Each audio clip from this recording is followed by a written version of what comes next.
Okay, let's get this out of the way. Murakumo is my favourite character in the series. While she isn't the best to play, she is one of the most interesting, and she is without a doubt the cutest character, and that is an undeniable fact which I will personally fight anyone that disagrees with in one of those cringe AF YouTuber TikToker boxing matches. Anyway, Murakumo is a third-year guessing girl, making her one of the oldest good Shinobi, her introduction in the series being Shinobi Versus. She is their speed-type character, interestingly enough. It's something that game loved to do, have one character in each school fit into one type, balance, speed, power, technical, and then a bit of a wildcard character. This puts her in the same category as Ikaruga, which is one of her main rivals in the series.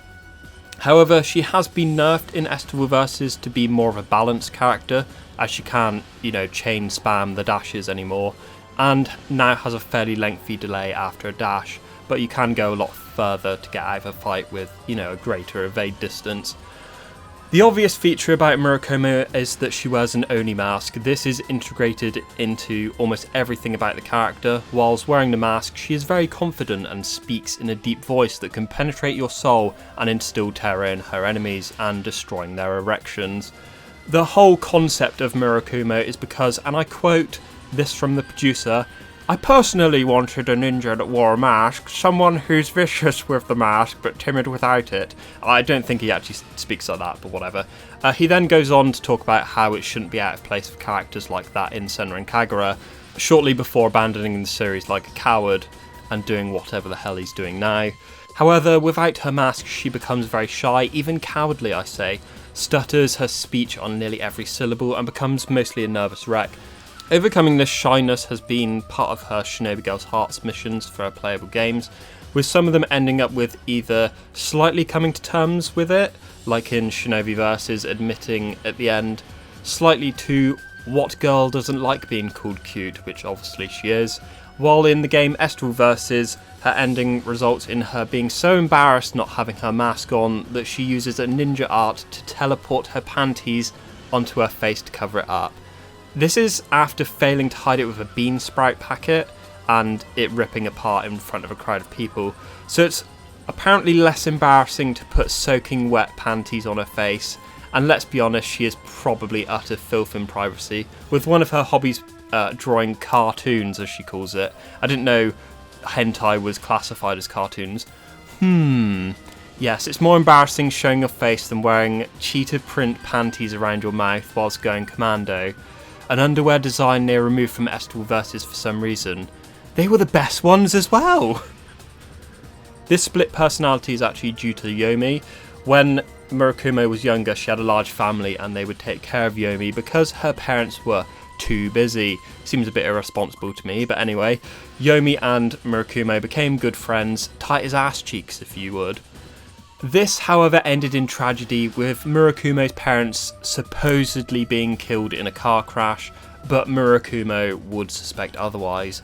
Knowing some of the nature of Shinobi, she grew to think that they were killed in the line of duty. Because of this, she then withdrew into herself, feeling the guilt and shame of not being able to do anything about it.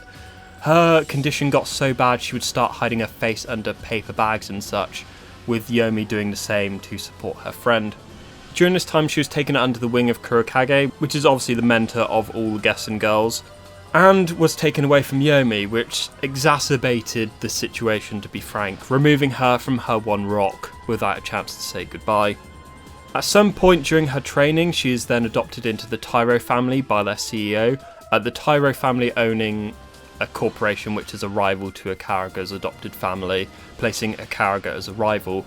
Ooh, what a coincidence. It's a bit weird, this whole situation of her being adopted when she was already adopted by Kurokage, but he's still alive when this happens, so the story's a bit all over the place. It's not like they really thought it out. It's a bit like this video, to be honest. So, as you can see, it was one tragic event that set it off, and then a series of other life-changing events that led her into her inferiority complex and despair at her own appearance. Because of this split personality of hers, some of the games will allow you to change both her appearance and in-game voices, and the system voice to either of the personalities. Her default appearance is obviously the one with the mask, but thankfully they've made it easier to select the non-masked version instead of having vague in-game hints letting you know that it's possible. In Shinobi Versus, you have to select it each time by pressing options or select, depending on the version of the game you're playing when going into a stage, where in some of the newer games you only have to do it once and it will immediately have the character in that version.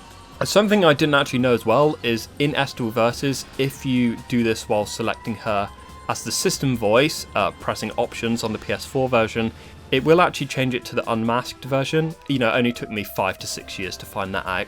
By accident as well.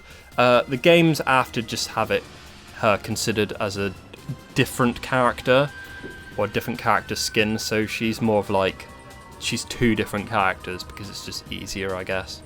Hiding her face is something she will constantly try to do, using random objects at times to do so, and would even resort to using trash bags to do so.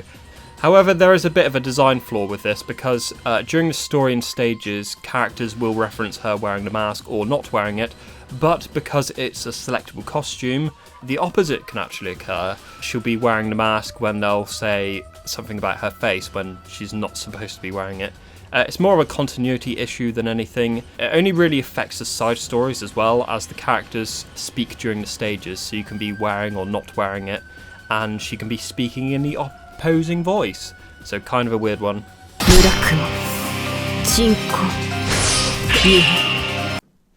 So relationships now. Not my own, but Murakumo's relationships to other characters. As I hinted earlier, the two main characters Murakumo has rivalries with are Ikaruga and Yomi, and a general distaste for the Hebijo sisters, that being Ryobi and Ryona, because they're traitors, but that's more of a minor point all the guessing girls have.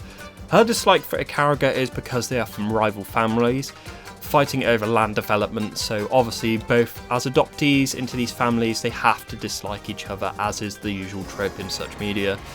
Eventually she finds out that Yomi is the same childhood friend as the one in the Crimson Squad, and that the Tyro family plans to demolish the slums that Yomi and Murakumo once resided in. And even as the victor in the Gessen story, she decides to stop her family from doing it because of the power of friendship.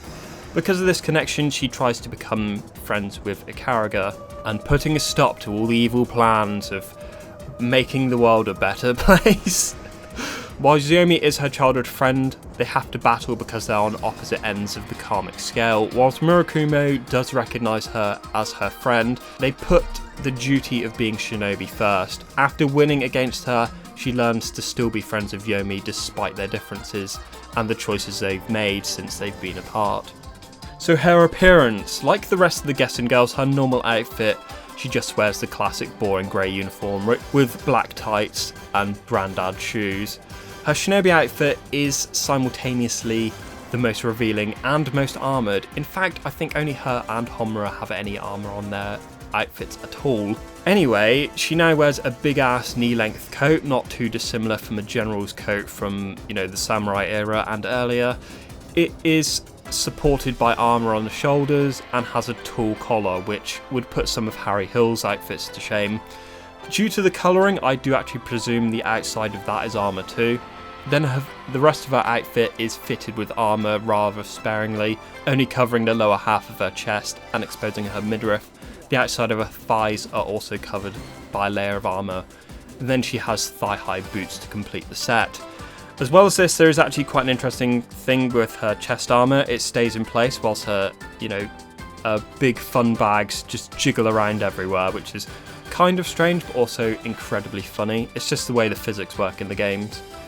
So the way she plays now, like I mentioned earlier, she is more of a speed-orientated character in her debut compared to the games that came out after, if she appeared in them at all. For the most part, her stats and the way she plays are the same, with the exception that you can no longer spam dashes. Her stats in Shinobi Versus are as follows. So she has 1 out of 6 for health, 3 out of 6 for attack, 2 out of 6 for defense, 1 endurance, and 4 out of 6 for dashing speed. As you can see, she gets staggered very easily, meaning any enemies with ranged attacks are incredibly deadly to Murakumo, especially characters like Mirai and Yagu if she decides to do that stupid raining ice parasol attack. But with this low endurance, it is in fact better to do hit and run, as it were. These stats are almost identical to a Kagura, but with a bit less speed and health. In Estival Versus, her stats are in line with most of the speedy characters, with low health, higher than average attack and lower defense. She is an odd character as she wields both a spear and a machete, and unlike her appearance they look like utter shit. They could have touched them up a bit instead of looking like random items she found in an abandoned farmstead. And even though I would call her one of my favourite characters, some of her moves are pretty trash or require good positioning in order to get some utility out of them. Like her breach art where she charges forward and performs multiple jabs with her spear. This attack can't change direction once you execute it, leaving you pretty vulnerable to faster enemies. And another thing to note is that she attacks with walls, which is never actually explained, like ever.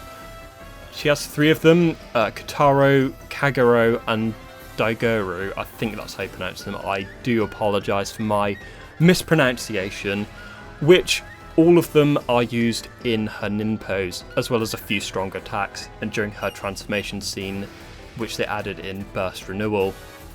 Her general fighting style has virtually no finesse to it, unlike a character such as, a Kagura, someone that has a defined technique to her attacks. Murakumo kind of just swings her weapons about, especially in frantic mode, where she basically just spins around in circles attacking, for example. While this is good because it attacks enemies from every angle, it just looks, kind of lazy. There's a few interesting features of her moves. Firstly, her cleaver can change size. There's not a lore reason for it, so it's purely for gameplay reasons and giving her more range, and because it's more visually striking, I can assume. The second thing is, when fighting normally, when she launches an enemy, she will always use her weapons. However, when transforming, she will utilise her wolves to launch the enemies instead. So her Ninpos now. Her weak Ninpo, Kutaro, they're all named after the wolves, surprisingly, makes her summon Kutaro and sends him forward fairly wide in a zigzagging pattern, slashing enemies in his path.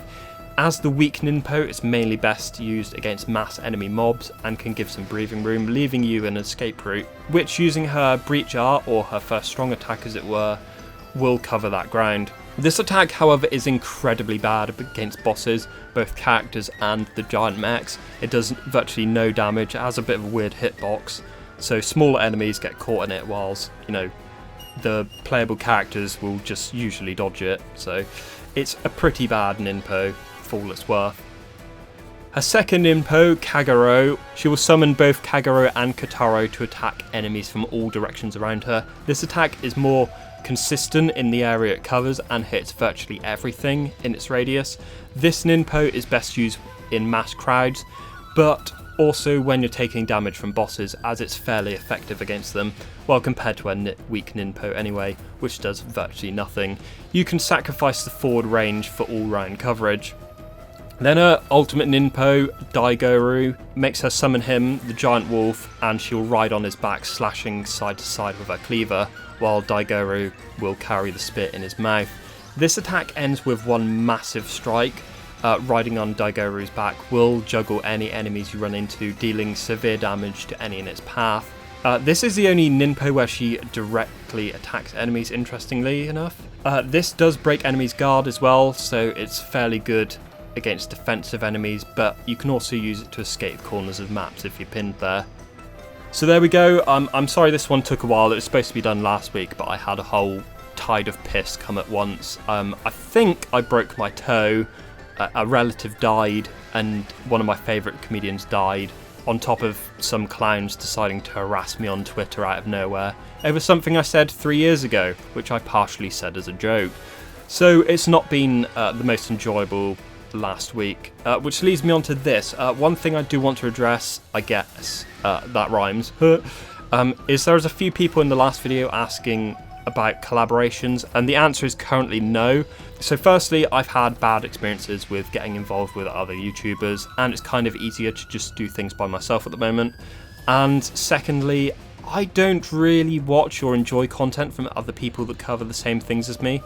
It's just the way I've always been, and there's kind of, well, at least in my feeble mind, an unwritten rule of having to watch and be friends with people you collab with, and conversing with people online isn't really something I do or ever really enjoy, to be honest. Well, especially if last week is anything to go by. So currently it's no. I will be open to it in the future, but not at this point. Maybe if this series picks up, I might get other people involved and talk about their favourite characters or something. But at the moment, no. Anyway, I'm now letting people vote for what character they want to see next. So comment which character you want. If there's a bit of a tie, I will put the 4 most commented ones in a poll somewhere, and I'll link it in the pinned comment. And I'll see you soon with some equally bad content.